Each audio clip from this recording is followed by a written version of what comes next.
été à de nombreuses reprises contactée par des gens que je ne connaissais pas, des vieux monsieur notamment. On arrête de mettre la sexualité comme un tabou, au contraire, il faut qu'on en parle. D'un point de vue clairement éducatif, il y a vraiment quelque chose qu'il faut qu'on fasse d'un point de vue de l'école, de l'éducation, notamment l'éducation sexuelle, auprès des enfants, auprès des jeunes. C'est quelque chose qui, à l'époque, en tout cas, moi, me faisait déjà flipper, hein. J'avais déjà peur de ça, donc j'avais directement arrêté.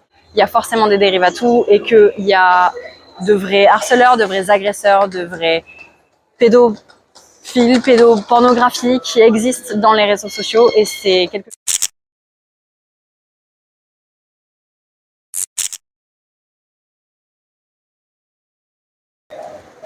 Bonsoir. Donc moi je suis Elisa Cazot, je suis psychologue clinicienne spécialisée en neuropsychologie. Je travaille à l'hôpital de Bordeaux en psychiatrie adulte. Qu'en penses-tu des relations amoureuses sur les réseaux sociaux? Alors, quand on a parlé des réseaux sociaux, on parlait notamment, en dehors des applis de rencontre, on parlait vraiment des réseaux sociaux et notamment de ce que ça pouvait être comme problématique chez les jeunes, soit chez les jeunes adultes, soit notamment chez les mineurs. C'est quelque chose que je retrouve énormément dans mon métier. On a énormément de personnes, de jeunes adultes qui se trouvent être finalement agressés, harcelés, voire même violés à travers les réseaux sociaux.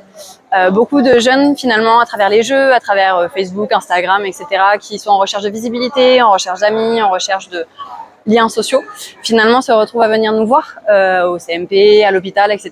pour des décompensations dépressives, anxieuses, voire même borderline à certains moments, parce que il y a des traumas, il y a des agressions, il y a des viols qui existent parce qu'elles sont manipulées, parce qu'ils sont manipulés, ça peut être à tous les genres, par des personnes. C'est quelque chose qui peut être absolument gravissime. Évidemment, les réseaux sociaux, c'est quelque chose de très intéressant. Là où c'est problématique, c'est qu'il y a forcément des dérives à tout et qu'il y a de vrais harceleurs, de vrais agresseurs, de vrais pédophiles, pédopornographies qui existent dans les réseaux sociaux. C'est quelque chose auquel il faut alerter, auquel il faut venir aussi guérir forcément les personnes déjà victimes et essayer de faire de la prévention pour essayer de limiter l'action qu'ils peuvent avoir sur l'avenir de nos futures générations, nos jeunes en devenir, parce que c'est quelque chose qu'on retrouve de plus en plus, en tout cas en consultation psychologique et psychiatrique. C'est quelque chose qu'on a de manière générale, en tout cas ici, et qu'on retrouve très régulièrement. As-tu déjà eu l'occasion de rencontrer ce genre de personnes, par exemple, sur les réseaux? Moi, alors de manière personnelle, quand j'avais commencé les réseaux sociaux, donc je suis une vieille maintenant, j'ai donc 28 ans bientôt, donc je disais... j'ai connu les réseaux sociaux quand j'avais 12-13 ans, au moment où je commençais l'adolescence. Il y avait MSN à l'époque, il y avait Facebook, pas encore Instagram à l'époque. Le but, c'était pas tellement d'avoir des vues ou quoi que ce soit, mais c'était vraiment de garder du lien, de rencontrer des gens, etc. Donc ça a été un moment où on a potentiellement été beaucoup plus en proie de certains agresseurs, de certains harceleurs.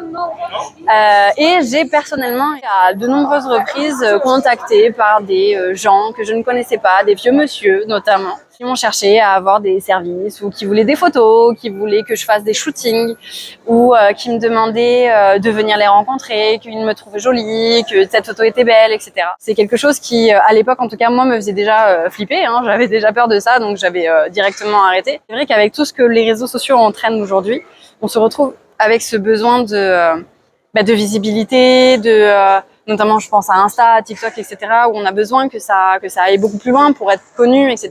Et c'est réellement un danger chez les jeunes d'aujourd'hui parce que n'importe qui peut voir nos photos, nos vidéos, nos relations en fait intersociales. Et du coup, ça nous met en fait en proie à des harceleurs, des agresseurs. Ça nous met en tant que victimes encore plus qu'à l'époque. Déjà à mon époque, c'était quelque chose que j'avais repéré, mais c'est clairement quelque chose qu'on repère de plus en plus aujourd'hui. Donc c'est vraiment pas une problématique qui s'est apaisée avec le temps. Alors, du coup, au niveau des types que je pourrais recommander, il y a plusieurs choses. D'un point de vue clairement éducatif, il y a vraiment quelque chose qu'il faut qu'on fasse d'un point de vue de l'école, de l'éducation, notamment l'éducation sexuelle, auprès des enfants, auprès des jeunes. Parce que soit ils ont accès soit au porno, soit vraiment à des images complètement déréalistes de ce qu'est la réalité de la sexualité, du flirt, des couples, etc. Il y a vraiment besoin qu'on remette ça en place parce que ça crée des biais cognitifs, des biais de désirabilité sociale. Beaucoup de femmes, beaucoup d'hommes, beaucoup même de non-genrés finalement se retrouvent dans des espèces de problématiques sexuelles et identitaires en fait dans le couple, dans la relation à l'autre. Ça, c'est un premier tip, c'est vraiment d'un point de vue de l'éducatif où il faut vraiment qu'on parle de comment on met en place l'éducation sexuelle. D'un point de vue plus personnel, il faudrait vraiment qu'on mette en place, que je mette en place, que n'importe quel professionnel puisse mettre en place ce côté-là où s'il y a un doute, c'est qu'il n'y a pas de doute. Si ça vous semble étrange, si ça vous semble pas normal, si vous êtes mal à l'aise, c'est qu'il faut pas y aller. Il faut pas y aller parce que c'est gravissime, parce que ça peut potentiellement vous apporter vous porter préjudice. Clairement, ça vous apporte que des emmerdes. Mais en plus de ça, c'est que ça traumatise. Les traumatismes, c'est pas à prendre à la légère. Ça peut partir de la chose la plus étrangement insignifiante à la chose la pire de votre vie. Quelqu'un qui vous agresse même à travers les réseaux, ça peut aussi être sur du revenge porn par exemple, j'en ai pas parlé tout à l'heure mais c'est quelque chose qu'on voit de plus en plus, tout ce qui va être par exemple des gens qui disent qu'ils ont des images de personnes que si ils ne font pas ça ou elles ne donnent pas de l'argent ou elles ne les rencontrent pas, alors du coup ils vont diffuser des photos, des vidéos ou des conversations qui ont été privées, qu'ils ou elles ne leur ont dit qu'à eux. Enfin bref, c'est quelque chose qui est absolument terrible. S'il y a un doute, c'est qu'il n'y a pas de doute. Il faut qu'on se protège, il faut que les parents soient attentifs à ça tout en laissant quand même de la liberté. Il faut que les professionnels de l'éducation, de l'encadrement scolaire et extérieur soient aussi au courant de ça. On arrête de mettre la sexualité comme un tabou, au contraire, il faut qu'on en parle. C'est quelque chose dont je parle quasiment à chaque fois avec tous mes patients. Même mes patients les plus psychiatriques, c'est important qu'on parle de la sexualité parce que ça fait partie d'une partie absolument vitale de nos vies, soit parce que les personnes n'ont pas de sexualité, soit parce que la sexualité peut potentiellement être problématique. Et c'est important qu'on en parle. C'est important qu'on parle de ça, qu'on arrête de mettre du tabou autour de ça, qu'on puisse se dire, là j'ai un doute, qu'on puisse en parler avec les gens, qu'on arrête de se dire, oh là là, faut pas que j'en parle parce que si ça, machin, va penser que c'est pas bien. Non, on arrête. Si on pense que c'est pas bien, si on a un doute, il faut qu'on en parle, il faut qu'on avertisse, il faut qu'on alerte.